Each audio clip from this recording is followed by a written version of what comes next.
こんにちは、宇佐井正宗です。今回は私が2018年12月に発案した寒い寒いマウンテン100マイレースのアトムパススペシャルルートが生まれるまでの経緯を紹介します。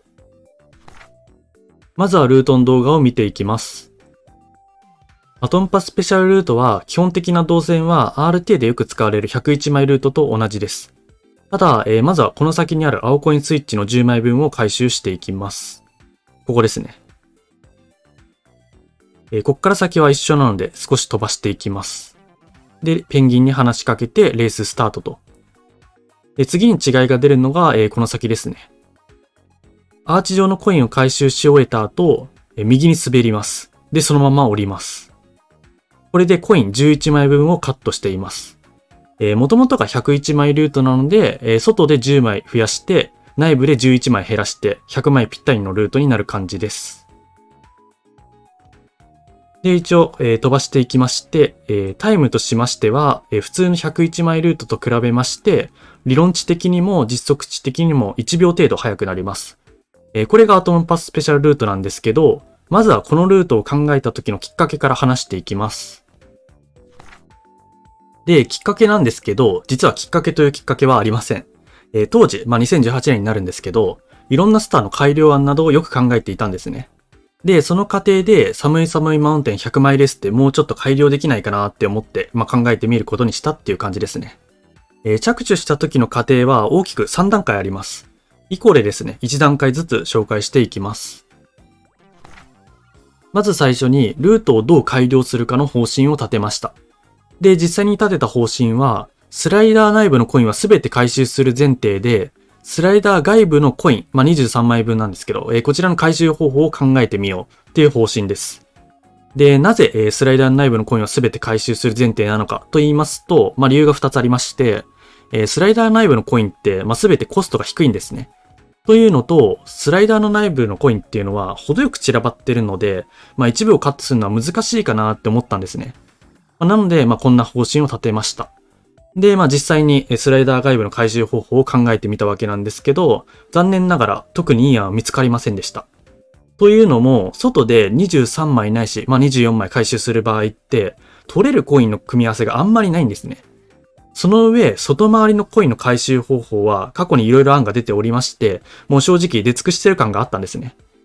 で、新しい案は思いつかなくて、ダメそうだなって感じになったんですけど、色々試したおかげであることに気づいたんですよ。その気づいたこととは、ほぼ動線上に青コインスイッチ10枚分があるっていうことです。つまり、青コインスイッチを回収しないのはもったいなくないっていうことですね。でも、青コインスイッチ10枚分を回収するとなると、スライダー外部のどこかのコインをカットしなくちゃいけなくて、でもその他のコインっていうのも結構コストが低いんですよ。だからカットできるコインはないよなって思ったんですけど、ここでネタ的な感じで、じゃあスライダーの外部で10枚多く回収して、スライダーの内部で10枚カットすればよくないっていう、結構冗談のような考えが生まれたんですね。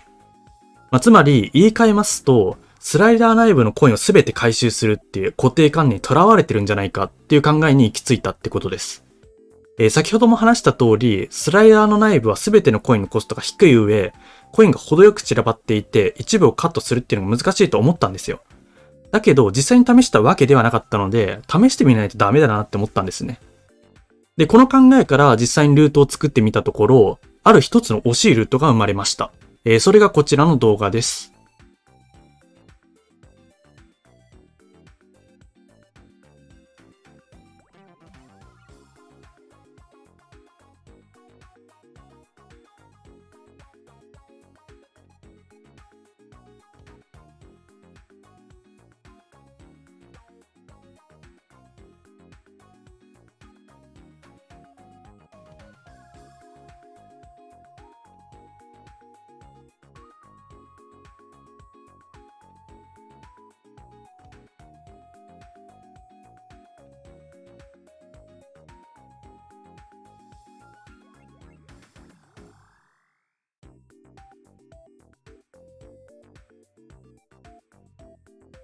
一応解説しておきますと、まず外回りで青コインスイッチを回収します。で、スライダー内部に行きまして、コインのアーチを回収し終えたら、そのまま右に降りるんですよ。あとは普通に滑っていくだけですね。これで最終的にタイムが 76.80 っていうタイムになります。普通の101マイルートと比べますと 0.5 とか、0.6 秒ぐらい早い感じですね。このルートの面白いところが、コインのコスト的に速くなったわけではないっていうところです。カットしてるコインっていうのが、少し戻っていきまして、この先ですね。この先のコインたちになるんですけど、別にこの先のコインたちってコストが高いわけじゃないんですよ。むしろ結構低い部類です。なんですけど、このルートが速いタイム出るんですよ。当時は具体的な理由わからなかったんですけど、おそらくペンギンの速度の使用の関係で速くなったんだなっていう検討はありました。で、先ほど見せた教え案ができた後、あと少し改良できたらもっと速くなりそうだなって思って、アトンパスさんって人にいい案ないかなみたいな感じでチャットを送ったんですよ。その後はですね、二人で模索してみて、アトンパスさんが U カーブの部分に向けてショートカットすれば、コインの枚数的にもタイム的にも良さそうだってことに気づきました。で、実際にタスを作ってみたら本当に速くなったので、その案を投稿するに至ったって感じですね。以上が誕生までの経緯になります。最後に後日談を話します。アトンパススペシャルルートなんですけど、当時正直使い物にならないと思っていました。